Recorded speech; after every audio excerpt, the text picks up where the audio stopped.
Welcome to our Sound for Video session. Today is the 7th of April, 2017. We have a question and answer session today. Lots of questions, so let's dive in right away. First of all is from Martin Lebel.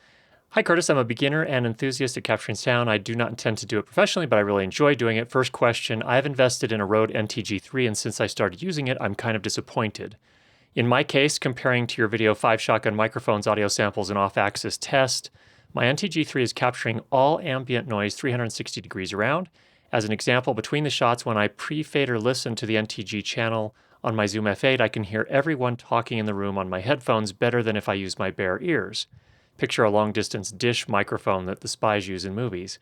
I can hear the people in the back of the room talking, and I can hear myself talking or moving things around while I'm on the side at the mixer, which is a Zoom F8. The NTG3 is placed 5 inches here away, but the picture actually shows 5 feet away from the talent at mouth level, like displayed in this picture. Booming from above was not possible at that time because I have no pole or stand for this purpose yet. Here's the picture. Whoops. Here's the picture. So the microphone appears to be about approximately 5 feet away from the talent that are speaking. So, Martin, first of all, that's probably the issue there. This is a short shotgun microphone, which is kind of the typical shotgun microphone that are used in film production. They really are optimal in terms of directionality and rejecting ambient noise when you get up much closer than that. So really, they should be probably boomed about 18 inches or less from the talent.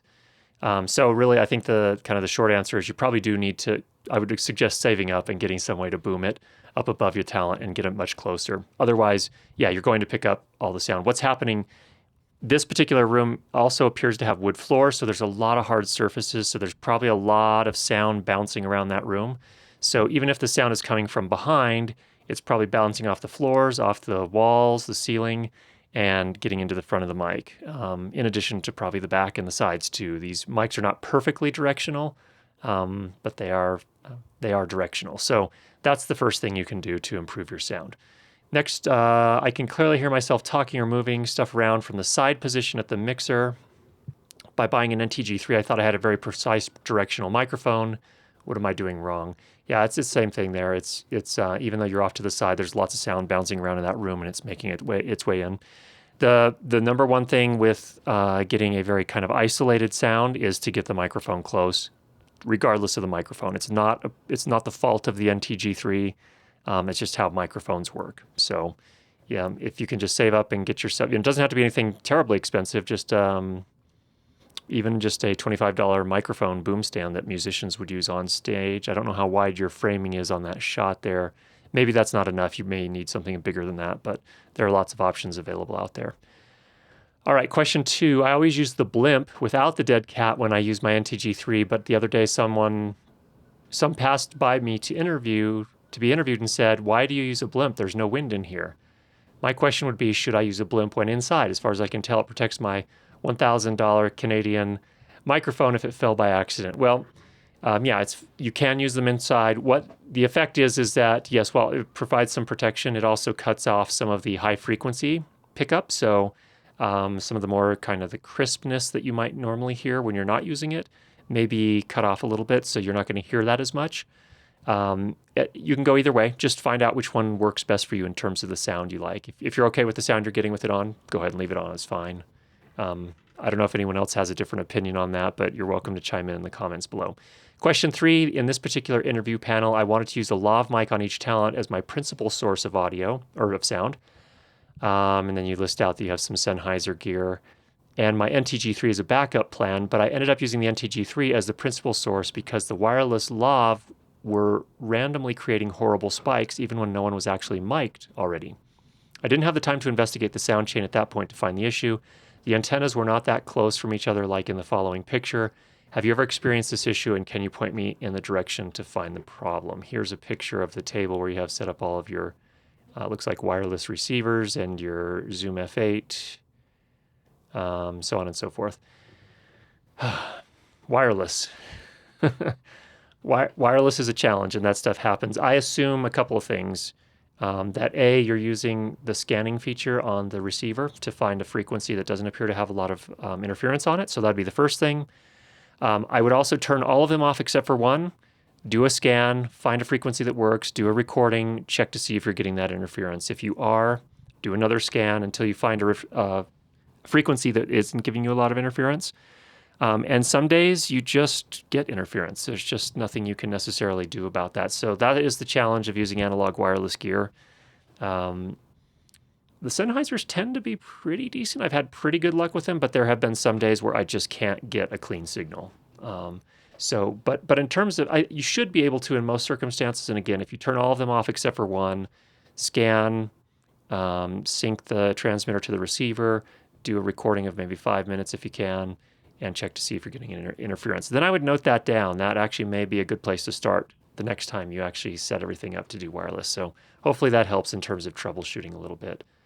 Question 4, when the talent mute the SKM 300-865G3 handheld transmitter, its channel on the Zoom F8 gets a continuous squelch noise, white noise, noise. I don't know what to name this. I could understand this noise when the mic is disconnected, but not when it's muted. Can you explain why this is happening and how to get around it? I don't know the answer to that. I apologize. However, when it's muted, presumably you're not recording. So what I would do is disarm that track on the Zoom F8. You never want to leave a channel open if you don't have to. So that's kind of one of the number one rules of mixing. So that's a practical solution that will help. I don't know why you're getting that noise. You'll probably need to get in touch with Sennheiser to get some technical support on that.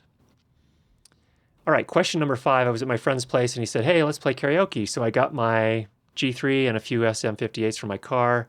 And then I had this stupid idea to use my Zoom F8 as a mixer to connect the sub out to his household Bose sound system using a TRS 3.5mm RCA cable. I was using 4 input on the Zoom for microphones. It worked okay for the situation, but when we were done, I did realize that my plastic battery compartment in the Zoom F8 had melted. I was able to remove it, but it's not getting back in for sure. Is it possible the preamps were so solicited that the whole unit got that hot to melt the battery compartment? No picture at this time. I'll be getting a Mackie 1462 VLZ4 for next time. I just want to do PA live sound. Thank you very much for your time. I hope it helps others to learn from my mistakes. Martin, that's a great question. I have no idea. It shouldn't have done that. I don't know if there was some sort of creating a lot of resistance with that, those cables you were using. But I've never seen my Zoom F8 or F4 get that hot. To be fair, I haven't used it as a live mixer like that.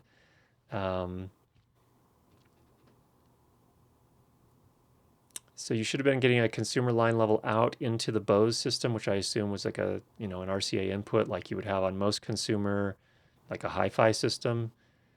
I don't know. I apologize. I don't know the answer to that again. You may want to contact Zoom on that. I do agree that a Mackie, especially a VLZ4, I've used those mixers, and the preamps are actually quite nice. I think you'll be happy with that mixer. So I think that's a good choice. In the meantime, you might contact Zoom to find out if there was something that you did wrong. I can't imagine what it would be other than maybe the cable had some issues where it was creating a lot of resistance or something. So, Martin, thank you so much for those questions. Those were really good. Next up from Jeff V. Hi, Curtis. Absolutely love the work you do. It's been so helpful for me as I learn the fundamentals.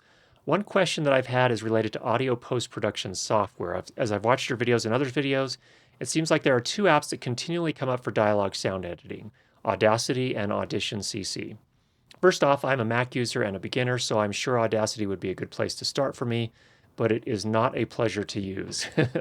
Furthermore, I'd prefer to use and master one tool from the start rather than learning one app, then outgrowing it, then switching to a different, more powerful app. The problem is I'm not doing projects for profit, so a recurring subscription of $50 a month is a little tough to swallow for me. I would prefer a one-time, even fairly expensive purchase to a recurring subscription. In the research I've done so far, it seems like many non-subscription audio post apps are designed for music production, very true, not necessarily sound for video. So what is a good one-time cost Mac app that is on the level of an Audition CC from a power tools perspective that has all the sound for video features that an advanced pro user could want? Or maybe it is some combination of apps, for example, Logic X for normal audio adjustments and Auphonic for noise reduction and LUFS leveling or normalizing. I also realize that there are issues that could affect the ease of use by using a non-integrated system like Adobe CC, like round-tripping the audio from Final Cut Pro 10. Another issue is that there are like a million AU plugins for different apps. For example, Isotope Denoiser. So I'm aware that there are lots of issues to consider, and I just don't know a great answer. Can you recommend either, one, a one-time cost app with extra essential plugins if necessary to build a one-stop audio editing environment for sound for video, or two, a collection of one-time cost apps that would handle all necessary aspects of editing sound for video? Thanks for your help, Jeff. Very good question, Jeff. As you know, I mostly use Audition, and in fact, my course uses Audition for examples. The reality is that the digital audio workstation apps that are available out there, all of the professional ones, all of those that cost money, are actually very, very good in terms of the quality that they can produce and the processing that they can do. They almost all do 32-bit processing at this point. Even Audacity does. And while I understand your perspective, Audacity is not necessarily a pleasure to use. It actually is what I started on. That's how I first learned about audio processing. So it's not a bad tool from that standpoint. I think really for digital audio workstations, they all in the end do the same thing, but the where the different controls are and how you set things up is just a little bit different. Just to kind of set the stage, I would say that learning Audacity is not like you're throwing things away, just so you're aware. All that knowledge, for the most part, can be transferred over. Again, you'll just have to learn the UI that works a little bit differently in some of the other apps. In terms of one-time costs, there are a few. After I learned on Audacity, the first one that I purchased was an app called Reaper, R-E-A-P-E-R. I'll put a link for that down below. It's fairly low cost. I think it was less than $100 US for personal use. If you're going to do it professionally, I think it's a little bit more, maybe $150, last I remember checking. So it's not terribly expensive, and it is very, very good. It's very powerful, and it does very good processing. It comes with a nice set of plugins, so it has a lot of the things you need. And this is the website right here, just so if you're interested in that. Let's just take a look at the cost. It's gone up a little bit now. It looks like it's $60 for a personal license and $225 for a commercial license, and they have the definitions of what those mean if you click on them. I think, in any case, I don't think that the capabilities are any different for the two different prices. I think it's just whether or not you're a commercial user and you're producing things for profit or not. So that's the first thing to consider. As a Mac user, Logic Pro 10 is very much worth your consideration. It is a one-time cost, or I don't know. I think you might have to pay for major upgrades, but all the minor upgrades are free. I've been really happy with Apple's software. I use Final Cut Pro 10 for my editing. I purchased it once about 3 years ago now, and I have not had to pay for any of the upgrades since then. I don't know if Logic Pro is exactly the same, but Apple's they're not out to get you in terms of pricing for the software. That's my perspective. Some people may argue with that, but I think they're pretty reasonable in terms of what you get. So Logic Pro 10 is very much worth your consideration. If you are ever going to do this professionally, a lot of the pros will use Pro Tools from Avid. That just is, like, if you're working on a bigger productions, that's what they use, for better or for worse. Pro Tools is very capable. Do you get better quality out of Pro Tools? I don't think so. No, they all do 32-bit processing. It has to do with the processing plugins that you use. So I don't think there's any reason to go out and do and get Pro Tools and get into Pro Tools and learn Pro Tools, unless you really think that at some point you are going to start doing post work for some sort of production that has a budget and where they'd hire you. So that's a consideration. Audacity, I don't think unless you already have some of the other Adobe apps as part of Creative Cloud, they do have single app plans as well, which I think are closer to $20 a month. You'll have to check on that. You don't have to get the entire Creative Cloud, in other words. That's just another option. I know that's probably not what you're looking for, but that's another thing to consider. And there are others out there as well. Studio One is another one. Again, you're right. Logic Pro and Studio One and there are a whole bunch of others out there, are very focused on music production. That doesn't mean they're not capable. Logic Pro 10, for example, added a loudness plugin fairly recently. So now you can do the loudness processing in Logic Pro 10. And it comes with a pretty good set of plugins, compressors, denoisers, all of those kind of things. So I would say Reaper's worth your consideration. Logic Pro 10 is worth your consideration. If you do have aspirations, you may want to go ahead and go with Avid's Pro Tools. Avid is interesting in terms of their pricing. You can buy a one-time license that gets you upgrades for like a year or something like that. I think it's $600, so it's a bit of an investment.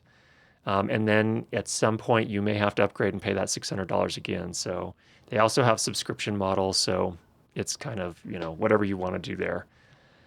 So those are my recommendations. I think in terms of quality, any of those that I've listed, Reaper, Logic, Studio One, Pro Tools, in the end can all produce the same quality.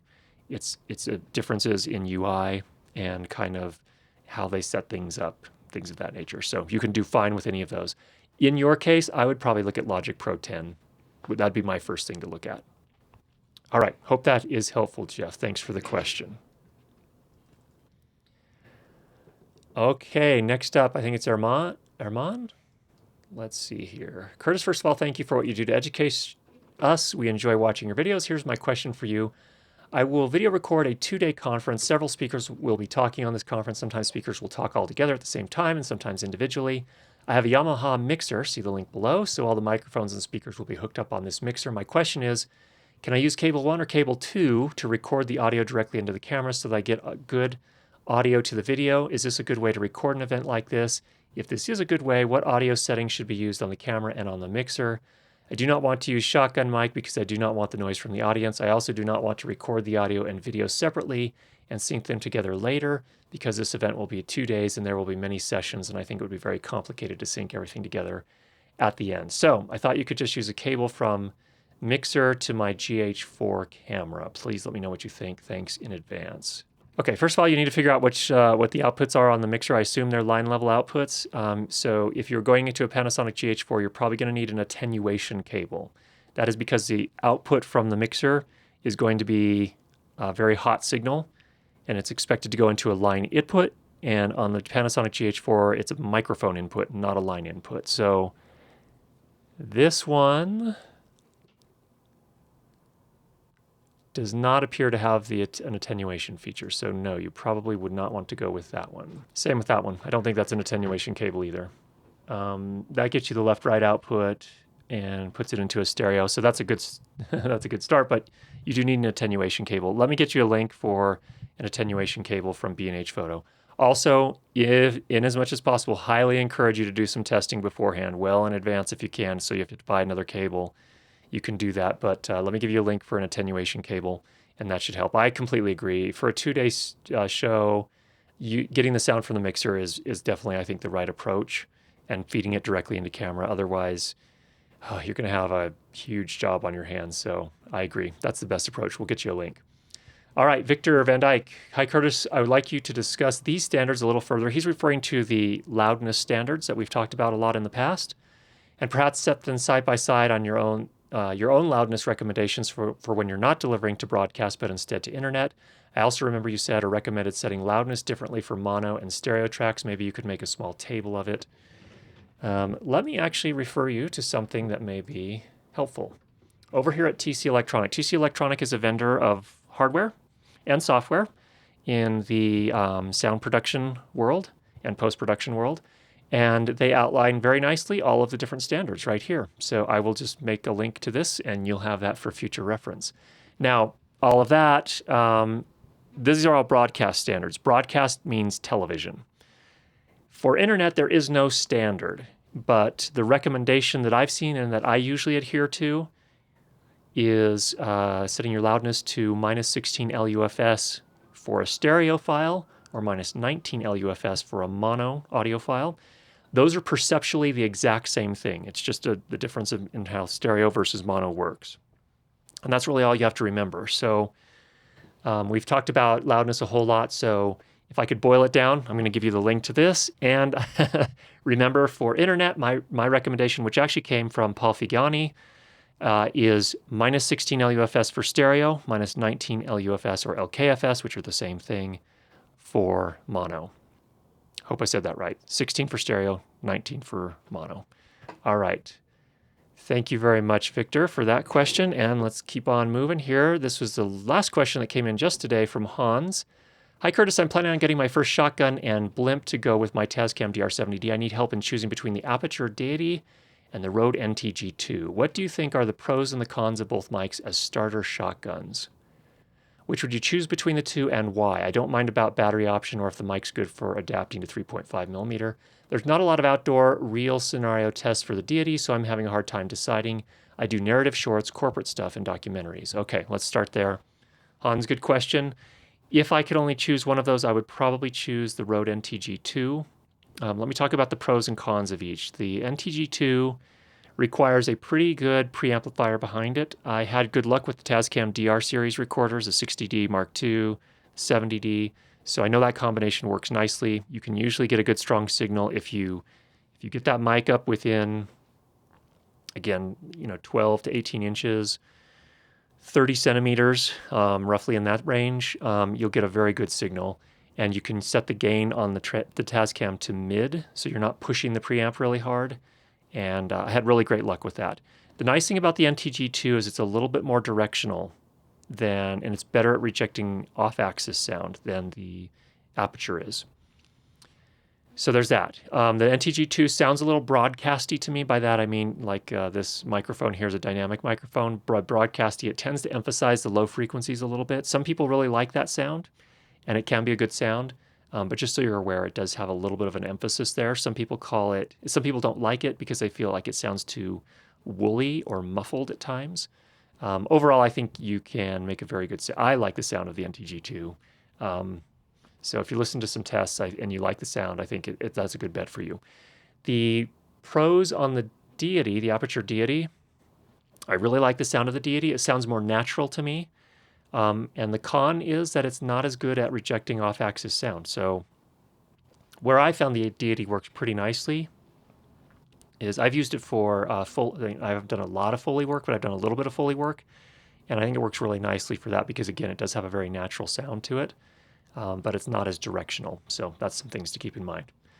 All right, next up you say, also, do you think getting a Rycote Super Shield would be a better investment in the long run versus getting the Rode Blimp? I'm kind of more interested in the Super Shield, but am I on the wrong path? Let's look at the Super Shield here really quickly. Oh, okay. Yeah, so the Super Shield is just the Rycote version. I think those are pretty close to identical. I haven't tested them individually. I did test a Rycote at some point. I don't think it was that particular one. The Rycotes I like. The thing I didn't end up with a Rycote Super Shield or one of the equivalent style windshields. I ended up with the Cyclone. The Cyclone costs more, but the thing I really like about the Cyclone are two. Number one, you can get about the same wind protection without using the dead cat cover with the Cyclone relative to the Super Shield with the dead cat cover, or whatever they call it, the Super Shield windshield, I think, whatever it is. Whatever they call it, the furry cover. So that was nice. Secondly, on the Cyclone, I like that you could just pop it open and you could remove the mic. It was a lot easier to get into. The ends screw off, and then you have to slide the whole thing off to get the microphone out. So it's a little bit more work for both of them, Blimp or the Rode version or the Rycote version. I think the Rycote and the Rode are pretty close to the same thing. I would make sure if you get the Rode version, get the newer one. The newer version has the newer Rycote suspension system, and it's a little bit lighter weight. So that's another thing to check, I guess. I haven't looked at them closely, but you might want to just check the weight the weight for the actual windshields themselves, because when you have one of those out on the end of a boom pole and you're doing a long take, the lighter they are, the better. And that's everything we had for this week. I hope that was helpful. Thanks, everybody, for the great questions. It definitely shows that you guys are getting out there and really trying some things and learning. So keep that up. Happy recording. We'll talk to you again next week.